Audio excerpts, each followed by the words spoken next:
نضع قليلا من البطيخ، كثيرا من البطيخ، واحدة من البطيخ، ثم نضع قليلا من الحليب، يعني كثيرا مو قليلا، لهنا كافي. ثم نأتي بهذا القبغ ونقبغه. لصناها. نشرب الزايد. لا، شربنا الزايد. اوكي هسه حلو.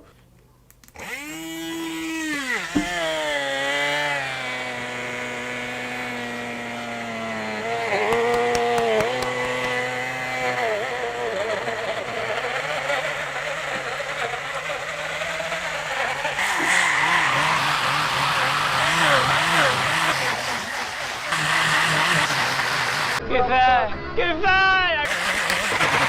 انا مش فاهم حاجة. انا مش بسم الله.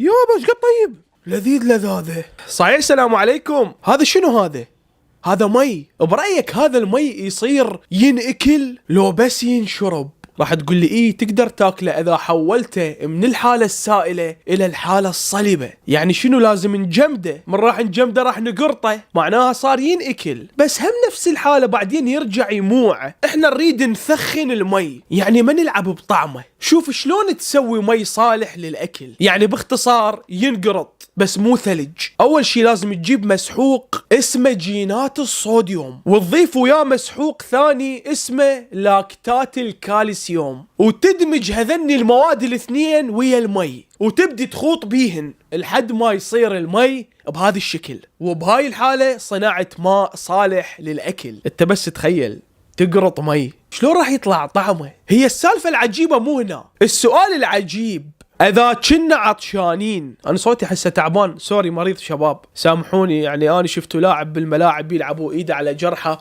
شفتوا يوتيوبر باليوتيوب يصوروا ايده على جرحه. هذا لاعبنا العراقي من المآسي جاب فرحة. نعم هذا اني اصور واني مريض، اصور واحكي واني تعبان، اصور واتعب وهاي وش اسمه وذاك واني مريض شباب.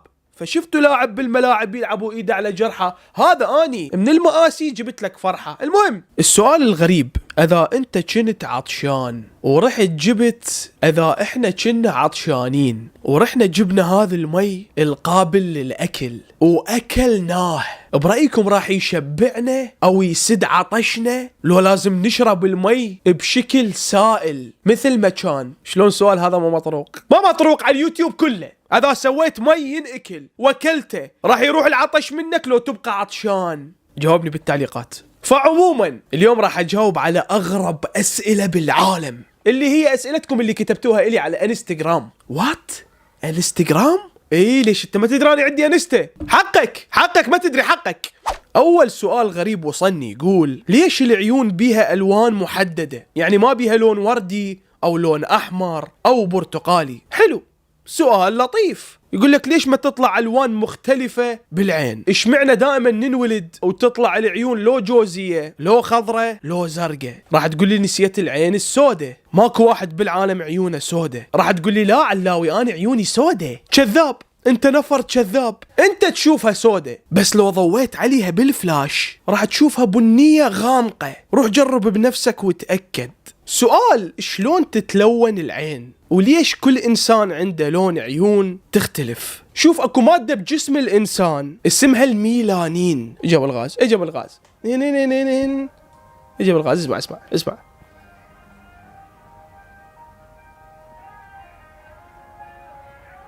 فعموما اكو مادة بالعين اسمها الميلانين. هاي المادة وظيفتها تصنع صبغ او لون بجسمك، وهاي المادة هي المسؤولة على لون جلدك ولون شعرك وحتى عينك. فكل الالوان اللي موجودة بجسمك تصنعها هاي المادة اللي اسمها الميلانين. واذا كانت هاي المادة عندك قوية راح تطلع عيونك لونها بني غامق، واذا كانت هاي المادة عندك خفيفة راح تصير عيونك لونها بني فاتح او عسلية. واذا كانت هاي المادة عندك كلش خفيفة راح تصير عيونك خضرة، واذا كلش خفيفة عندك بحيث ما تبين راح تطلع عيونك زرقة، بحيث العلماء يعتبرون العين الزرقاء عين مو ملونة لان مادة الميلانين بيها ضعيفة، ولهذا السبب صارت زرقاء. راح تقول لي ليش ماكو عيون لونها وردية او برتقالية؟ بكل بساطة مادة الميلانين نادرا ما تصنع هاي الالوان، يعني اكو اشخاص عيونهم حمراء او عيونهم برتقالية، بس هاي من النوادر تصير. اكتب لي بالتعليقات عيونك يا لون. شعراء يتغزلون بالعين بشكل مو طبيعي. على طاري العيون يقول لك اغمضتها كي لا تفيض فامطرت فايقنت اني لست املك مدمعي. واو. واذا العيون تحدثت بلغتها قالت مقالا لم يقله خطيب. العين تحكي، خليها ببالك. سؤال يقول بما انه البارحة مطرت يمنا اريد اعرف شنو شكل قطرة المطر من تنزل من السماء بخدمتك اني. تفضل هاي قطرات المطر حبيبي. شوف شو استفاديت. سؤال يقول ليش من نقعد من النوم ما نشتهي ناكل؟ هاي طبعا اكثر الناس ملاحظهم من يقعدون من النوم ما يشتهون ياكلون. تعرف شنو السبب؟ اولا السهر اكثر سبب يخليك ما تشتهي تاكل من تقعد من النوم. اولا لان نومتك راح تتخربط، ثانيا انه الجسم ما راح يرتاح من ينام بالنهار، يعني من تنام بالنهار كانما ما نايم، مو مثل ما تنام بالليل. فشقد ما تنام بالنهار ما راح تحس بالراحه مثل ما تنام بالليل، فراح يصير عندك اضطرابات هوايه من راح تنام بالنهار، من ضمنها عدم الشهيه. راح تقول لي اني انام من وقت واقعد من وقت ونفس الحاله ما اشتهي اكل. اهدأ بس اهدأ، انت بس اهدأ، انت المميز اللي تطلع بكل حاله دائما اكو شخص مميز. اكو شغله كلش مهمه اللي هي الاكتئاب. الناس اللي تحس بالاكتئاب او اللي عندها مشاكل نفسيه او ام يزن اللي خانها حبيبها على الانستغرام 100% تقعد ما تشتهي تاكل. حاولوا تغيرون روتين حياتكم، حاولوا تعيشون صح. الاكتئاب والضوجة والحالة النفسية من أهم الأسباب اللي تخليكم ما تقدرون تاكلون من تقعدون من النوم. كم واحد بيكم ما يشتهي ياكل من يقعد من النوم؟ أنا عن نفسي أول ما أقعد من النوم أحس بطني تقرقر. أوف اشتهيت كاهو جيمر. واحد كاتب لي سؤال يقول هسه اول يوم بالكرة الارضية بلش بالنهار لو بالليل؟ شوف انت لو ذكي ما كان سألت هذا السؤال. ليش؟ اسألني وقول لي ليش. لان اول يوم بالكرة الارضية كان ليل ونهار بنفس الوقت. راح تقول لي شلون؟ خطية هذا عبال الكرة الارضية كلها يصير بيها ليل بنفس الوقت وكلها يصير بيها نهار بنفس الوقت. انت تدري اني هسه يمي نهار وبامريكا يمهم ليل؟ لو ما تدري ما وصلت لك هاي المعلومة. فأكيد أول يوم بالكرة الأرضية كان ليل بجهة ونهار بجهة، بس أنت حضرة جنابك تريد بيتكم عبالك بس أنت عايش على الكرة الأرضية. سؤال يقول منين مصنوع معجون الأسنان؟ إذا كان معجون الطماطم مصنوع من الطماطم فمعجون الأسنان مصنوع من الأسنان.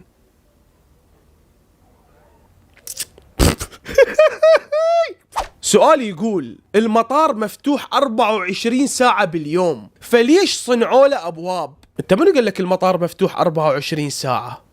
المطار ينسد بحالات الطوارئ، يعني احتمال تصير مظاهرات، تنسد الطرق، الدولة تسقط، يصير انفلات أمني أو حتى كوارث طبيعية، يعني مثلا عواصف، زلزال، كل هاي الأمور تخليهم يسدون المطار. ثانيا الأبواب موجودة بالمطارات من باب الترتيب والتنظيم، مو شرط يعني يقفلوهن أو حطوهن للقفل. افتهمت؟ نايس.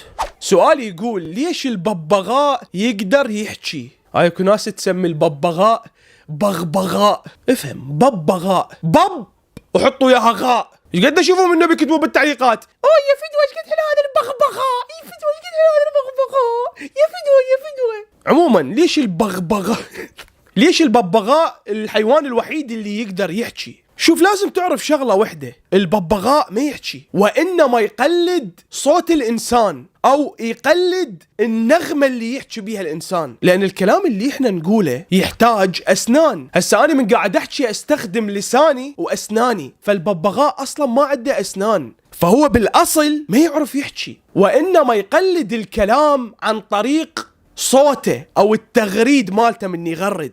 زين ايش معنى الببغاء الوحيد اللي يعرف يقلد اصواتنا من دون باقي الحيوانات؟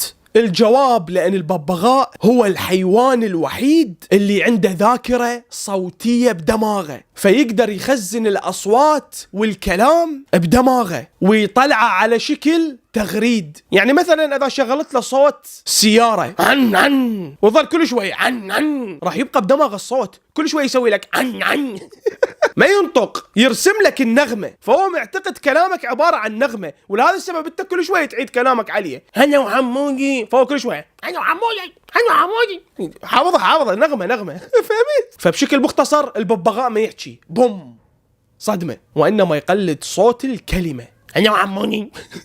سؤال يقول: هل يمكن أن نكذب دون قول كلمة واحدة؟ أكذب بدون ما أحكي ولا كلمة؟ شلون؟ أعتقد عن طريق النظرات أقدر أكذب عليك. يعني تخيلني أنا بنية وشفتك بالشارع واغمز لك، فأنت تجي مثل المشايف علي، فتحاول تنطيني رقمك، وهنا أكلم عليك العالم وأخزيك، كذبت عليك.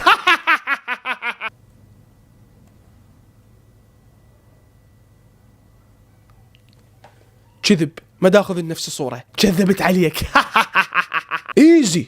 سؤال يقول: علاوي رب العالمين عنده صوت؟ شوف، رب العالمين خالق الصوت، ما يحتاج اصلا صوت حتى يتكلم، اصلا ما يحتاج يتكلم لان هو خالق الكلام. الله سبحانه وتعالى ليس كمثله شيء، هيك مذكور بالقرآن، يعني ماكو شيء بالدنيا يشبهه. راح تقول لي: لا شلون الله سبحانه وتعالى كلم النبي موسى عليه السلام؟ رب العالمين خلق صوت وكلم النبي موسى بيه، مو حاكاه بصوته. يعني مثلا رب العالمين يقدر يخلي الشجرة تحكي، او يقدر يخلي الجبل يحكي، او يقدر يدز له شيء يحاكيه بالكلام اللي رايده رب العالمين. الله سبحانه وتعالى ما يبذل مجهود مثلنا حتى يحكي، لان الكلام هو عبارة عن بذل مجهود. احنا من نحكي نحتاج لسان واسنان وحنجرة وحبال صوتية ودفع هواء حتى نطلع الكلمة، وهاي كلها تعتبر بذل مجهود. رب العالمين ما ينقاس بينا، ما عنده اسنان ولسان، ما يحتاج هاي الامور كلها، لان هو مثل من ذكر ليس كمثله شيء، فما يصير تنسب له هاي الشغلات، لان راح يعتبر عنده اسنان ولسان وفم وحنجرة وكل هاي الامور، وهذا الشيء حرام. لا تنسب الرب العالمين صفات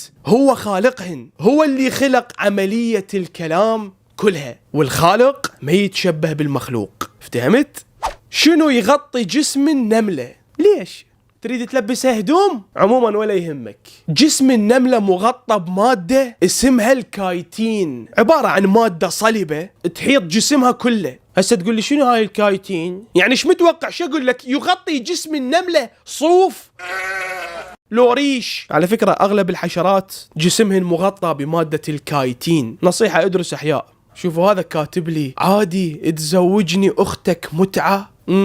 اولا يا ذكي، هذا سؤالك المفروض ما تسأله الي، تسأله لابويا. ليش؟ لانه ابويا هو المسؤول على زواج اختي، واذا كان ابويا ما موجود فجدي ابو ابويا هو المسؤول على زواجها. لا أحد له الولاية على زواج البنت البالغة سوى أبيها وجدها لأبيها، هالاثنين غيرهما ليست له ولاية أصلا. ثانيا، لنفرض أنه أنا عندي بنية وانت جيت قلت لي عادي تزوجني بنتك متعة، أكيد ما راح أقبل. ليش؟ لأن زواج المتعة هو زواج مؤقت، وأنا ما عاجبني أزوج بنتي زواج مؤقت، أريد أزوجها زواج دائمي. بعدين تعال خل أفر عليك الستيرن.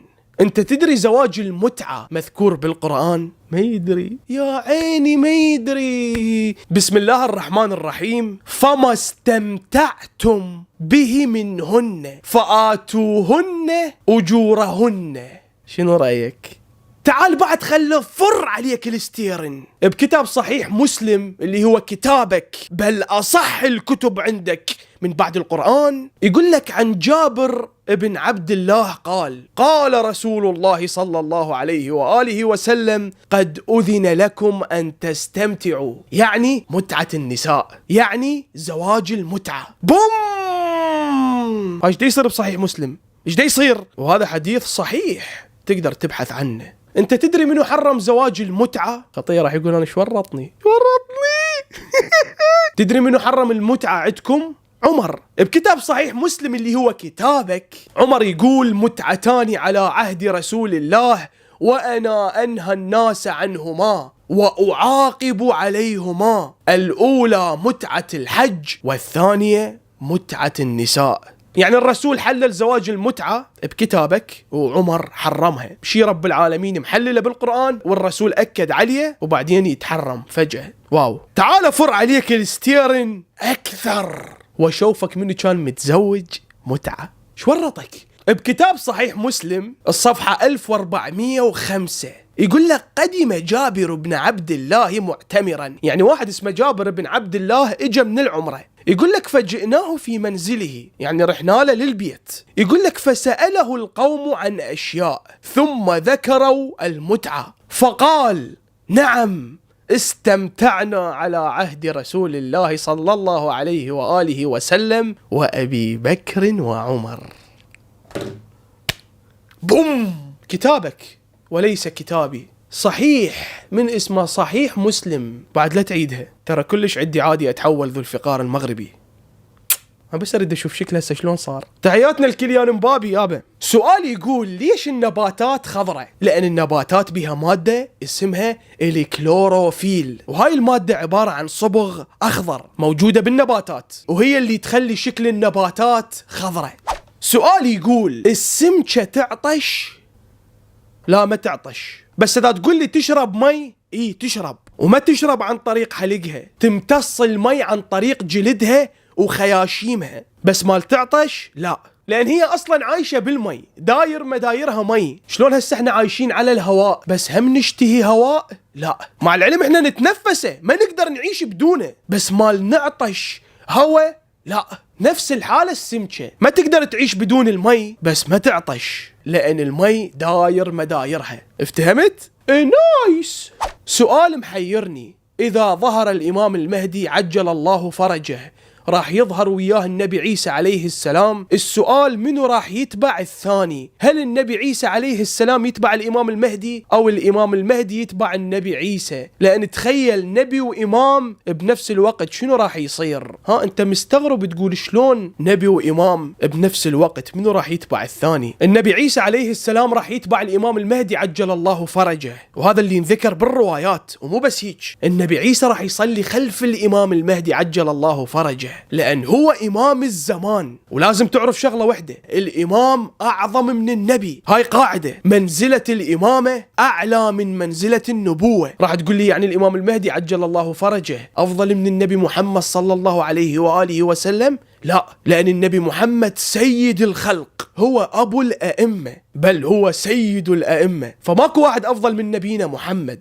يعني النبي محمد مو بس نبي، هو سيد الأئمة. قاعد تفتهم؟ يعني هو إمام بل سيد الأئمة، فماكو واحد أفضل منه، بس الإمام أفضل من باقي الأنبياء. والدليل النبي عيسى عليه السلام بعظمته راح يصلي خلف الإمام المهدي عجل الله فرجه. افتهمت؟ سؤال محيرني كلش، لو ما مخترعين المشط بيمن نمشط؟ بالشطل. صدق أنا مرة من كنت بالمدرسة قعدت أدور على المشط ما لقيته، وأنا كان وراي دوام، فرحت جبت 2 شطل مشطت بيهن شعري. ماكو شي ما إله حل.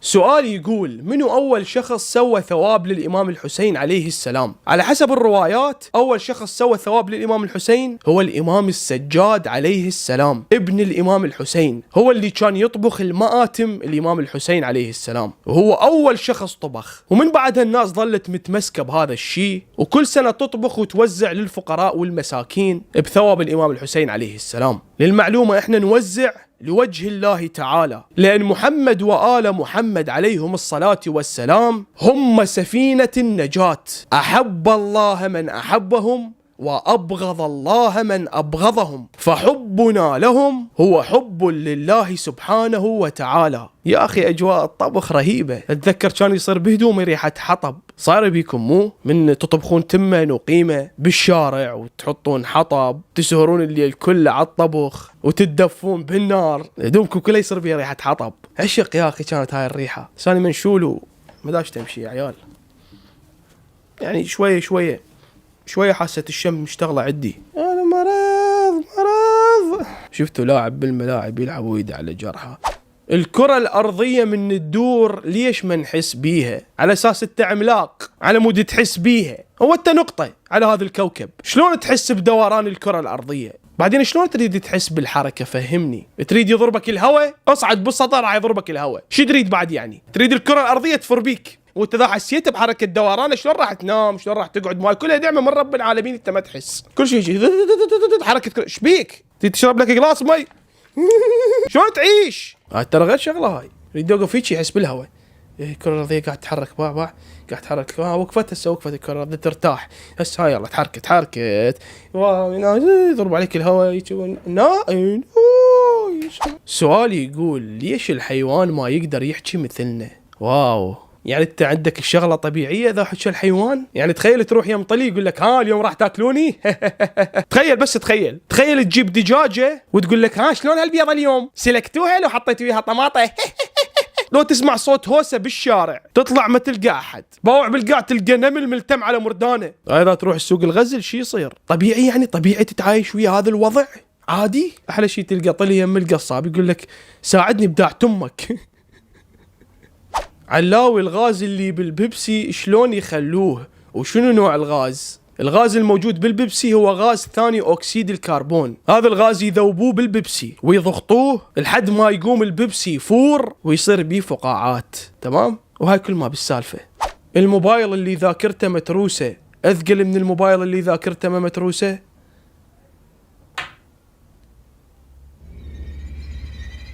لا، الذاكرة عبارة عن بيانات رقمية ما لها علاقة بالوزن، فإذا كان جهازك فارغ أو ذاكرته مليانة ما راح تحس إنه هو خف وزنه أو زاد وزنه. بس أنا أريد أقول لك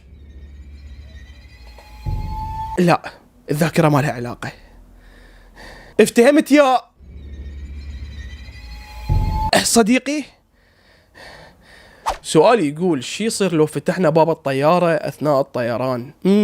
هو منو راح يفتحها؟ أريدك تركز عليه. ليش؟ أنا أقول لك ليش. هذا اللي فتح باب الطيارة راح ينشفط خارج الطيارة بنفس اللحظة. ومو بس هيك، أي واحد راح يفوت من يم هاي الباب راح ينشفط يطلع خارج الطيارة. ورا شوية راح تنخفض درجة حرارة الطيارة الداخلية وراح الطيارة تتمزق. ففكرة ما أنصحك أصلا تفكر بيها، فكرة كلش تخوف. سؤال يقول رقم 1 بالأرقام يصير أول رقم، زين شنو آخر رقم؟ آخر رقم هو 9. راح تقول لي شلون؟ صدقني آخر رقم 9، لأن من بعد 9 الأرقام كلها راح تتكرر. 9 شنو يجي وراها؟ 10 1 0. 10 شنو يجي وراها؟ 11 1 1. وهكذا 12 1 2. 13 1 3. 14 1 4 لحد 19 تصير 2 0. 2 1 2 2 لحد 29 2 9 3 0. روح 99 ورا 99 ايش يجي؟ 1 0 0. كل الارقام راح ينعادن من بعد 9، بينما هو الاصل كرقم اخير 9. هذا اخر رقم تتعلم كتابته، صح لو لا؟ هناك مخيخ، هنا مخيخ. اللي بعده حبيبي بالسرة شباب، بالسرة ما يصير. ليش التفاحة إذا أكلت منها وتركتها كم دقيقة راح تصير سودة، أو يعني لونها يصير جوزي؟ واو، هاي يمكن بس أنا وياك نفكر بهذا السؤال، أو كل العراقيين يفكرون بهذا السؤال بس ما يحكوا للعالم. ما أدري يمكن يستحون. حتى أنا كنت أفكر بيني وبين نفسي ليش من عض التفاحة وأعوفها ألقاها لونها أسود. التفاحة بداخلها مادة، هاي المادة اسمها بولي فينول أوكسيداز. أول مرة تسمع بيها مو؟ حقك. هاي المادة تتفاعل ويا الأكسجين اللي داير مدايرنا، فمن راح تعض التفاحة راح هاي المادة تكون ظاهرة للأكسجين، فراح هاي المادة تتأكسد، فراح تحول لون التفاحة إلى جوزي. وهسه عرفنا ليش التفاح يصير لونه غامق من نعضه أو نقطعه أو نعوفه. وهسه ارتاحينا وارتاحت البشرية وتطورنا. واليوم تروحون لأهاليتكم فرحانين وتفيكون عليهم وترشوهم بالمعلومات رش، تكيتون اليوم عليهم معلومات تكيتون. ليش لازم المرأة تلبس حجاب من تصلي حتى إذا كانت وحدها؟ انت انغاث كان الحجاب حتى حتى وحدكم بالغرفة تريدون تنزعوه. شعري على اساس شعر حورية البحر، شاقينه شق النسويات. شعري ما يعجبنا اخي. انت شايف الشعر من يصير بالاكل شلون تلعب نفسنا؟ انتوا ليش محسستني هذا الشعر؟ ليش محسستني الشعر انه بس انا مو ضامن، انا هسه هم متحجب. تحجبت ياتني. ايدي بابا ايدي على كيفك، ترى هو حجاب يعني شكو بيها. رب العالمين دي يميزك عن البقيه، دي يخليك جوهره نادره من تلبسين الحجاب. انا ما احكي اثناء الصلاه، احكي بشكل عام. تبي انت تلبسين حجاب تتميزين. كارثه. ليش عود البس حجاب من اصلي وحدي؟ قوه تريد لها زله، قوه. شعر انجلينا جولي على اساس هو مقرطف رايح منتهي كله عطوب. يعني تريدين مبهذله شعرك هيك وصل، يعني منظرك ما مقبول. يعني بس مو بالصلاه مو مقبول. ما اعرف، احس اوفر. لو اصلي بالشورت هيك واقف. ايش بيكم خليكم منطقيين. رتب روحك من تصلي، وانت يا مرتبي روحك من تصلين بالحجاب باللبس الكامل المحتشم وصلي. اكو تعليمات احنا ملتزمين بيها. يعني هسه اقدر اقول لك ليش نتوضا من نصلي؟ ما نتوضا هيك نصلي هيك. غير الدين علمنا على هاي الامور. شعر قالقهم الشعر، قالقهن تتزوجن ومدن شعر كان الرجل كان مدن هيك. ما حد يحكي وياكم ويطلع بالاكل تلعب نفسي. صدق تخيل تطلع لك بنت مناي شعراي تشلف بستونك. هاي من آداب الصلاة. حتى الرجل هم يصير يلبس شورت ويصلي. شعري. شنو أسوأ موقف صار وياك؟ انت وين طبيت؟ وين السؤال الغريب؟ هذا متيه، هذا عباله اسألني سؤال إني أسوأ موقف صار وياه. هذا شنو أسوأ موقف صار وياك يا حبيبي؟ صدق تحكي؟ ايش فيك؟ ايش بيك؟ صوتي ما اقدر. اني هسه لو اقدر غير اهلهل هسه هلهل. عوفوني اهلهل، خلوني اهلهل. هاي فلاونزه. واحد كاتب لي سؤال: هل الزواج واجب؟ يعني شوف مو واجب، بس الانسان يحتاج يتزوج. ترى خليها ببالك. شوف حبيبي، انت باكر عقبه ترى لا اهلك دايميلك ولا احد باقي. انت تحتاج تكون اسره، يكون عندك إنسانة تسندك، تفضفض لها، تحكي لها، تشكي لها، تنطيك حنية، تهمين تخاف عليها وتهم تخاف عليك، واحد يخاف على الثاني. يصير اكو روتين بحياتكم، علاقة طيبة، يصير عندكم أولاد بالمستقبل، يعني يبنوا إياها ذكريات، يكسبوا براسها حسنات. شلون تكسب؟ لازم انت تجيب أولاد تربيهم زين، تكسب حسنات. تتزوج مرأة صالحة تعاملها معاملة زينة، تكسب براسها حسنات. فاحنا لازم نلم شباب حسنات، نكسب حسنات. احنا شباب هنا حتى نكسب حسنات لازم نكون زينين، نستغل شكو شيء. الزواج نبدع بيه، العمل نبدع بيه، نحصل حسنات. يا اخي ايش عندك هنا؟ والله يعني شنو رسالتك بالحياه؟ زوج بابا، زوج عيني بالمستقبل. مو تبعتكم الزعاطيط، كلام مو وياكم. انتوا يا جماعه الانستا كلام مو وياكم. بليز درسوا، روحوا درسوا. من تتخرجن يلا تتزوجن. افتهمت من صعد كان شهاده يلا تتزوجن. 1000 مره قلت كان تلحقن تخلفن وتشطفن وتغسلن وتلبسن الحفاظه اعمال يزن. تلحقن تسهرن بنص الليالي.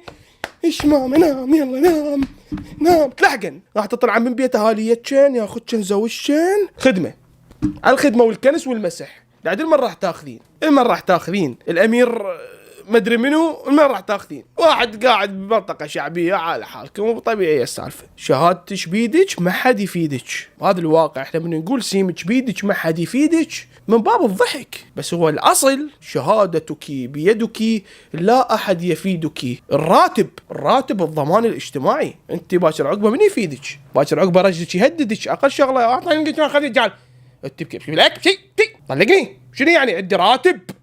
عضلات. ايش حبالك العهد؟ الوظيفه عضله بالحياه. فعموما الزواج هو مو اجباري، بس لازم الانسان يتزوج. فهمت؟ شوف هذا كاتب لي: عود ليش ما نقدر نتنفس جوا المي؟ احنا ما عندنا خياشيم. ليش واحد ما يقدر يحكي؟ ليش الانسان يعني تلزمه اخلاقه؟ ليش يعني الانسان عنده اهل دا يشوفوه هسه بس ما يقدر يحكي؟ ليش شعرنا يصير ابيض من نكبر؟ لان كان يستخدم كريم مال تفتيح بشره. خسة الحقة. تعرفين بعد ما يحتاج نحكي. لا احنا راح نسوي ابديت للعبارة هالمرة. كتابك بيدك ما حد يفيدك لانكم دراسة ومدارس. حجية صفقي لي حجيه قولي فدوه لحلقك، فدوه يما تقولي الحجيه هي فدوه يما فدوه لحلقك. هم شيء تحكي عن الدراسه، بتنا ما تسمع كلام ابننا لك انت وهي، كتابك بيدك ما حد يفيدك. واريدش تقرين زين وتجدين وتجتهدين ورا ما تجدين وتجتهدين مش بيدش ما حد يفيدك. ما اقدر بنات، طبع غريزة صارت. يعني من يغسل المواعين؟ منو؟ اخوش ما يقبل يستنكف، ابوك ابو جبار يشرب شاي، بس دا يشوفني يضحك حجيه خربانه. شرفك اليوم فرح الحجيه وقوم تغسل المواعين وفرح بناتك. خليهم يخترعون، شكرا يا اخي يخترع يا اخي، خل العالم تخترع. شنو المشكله هسه اذا اخترعوا يوم واحد؟ خايف على مشاعرهم، خايف عليهم من الصدمه.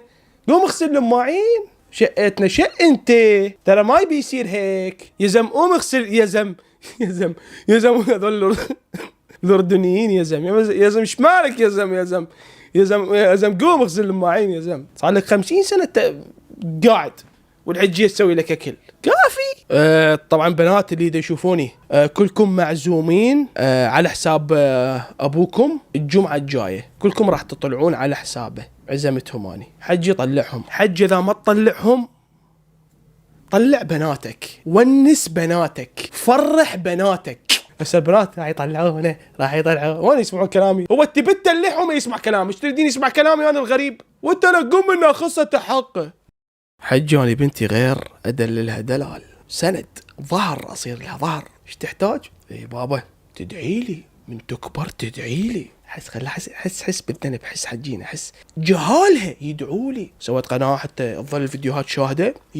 لوتي انا كلوات انا ادي حجي. هذا جدو تذكر، شوفوا جدو فيديوهات جدو، شوفوا فيديوهات جدو فخر. عمرك 50 سنة أعرف، لسه العمر قدامك طويل. بناتك لازم بيكونوا صديقاتك، ابنك لازم يكون صديقك. جيلك يختلف عن جيلهم، انت خليك البست فريند تبعهم. كيمته لا تكلل من كيمته حجي، كيمة ابنك لا تكللها، لا تكلل كيمة ابنك. مو من يجون خطار يقول له هو هذا ايش فايدنا، لا فايدك ونص، حتى لو بالكذب سمعه قول له هذا ابني فايدني. هو يخجل من نفسه يقول وات انا ما فايد بابا، انا بابا ما فدته بشيء، كيف هيك يمدحني قدام الختار؟ ولا اليوم الا غير نفسي واشوف بابا انه اني صدق كفو. لوات حجي ترى هذا ما يحتاج علمك اللوات. انت عمرك 50 سنه وصاير لوتي قديم، بس طلعت انت مو لوتي. هجيه السلام عليكم. هجيه بنتك دائما كوني جنبها، صديقتها، درعها، البيست فريند تبعها. انت يا هجيه انت بيدك المفتاح، لا تكوني عدوة بنتك مشان ما تعمل حاجة في حالها. انتي ايش مسلت قم منها خصة حقه. حاجي خلصت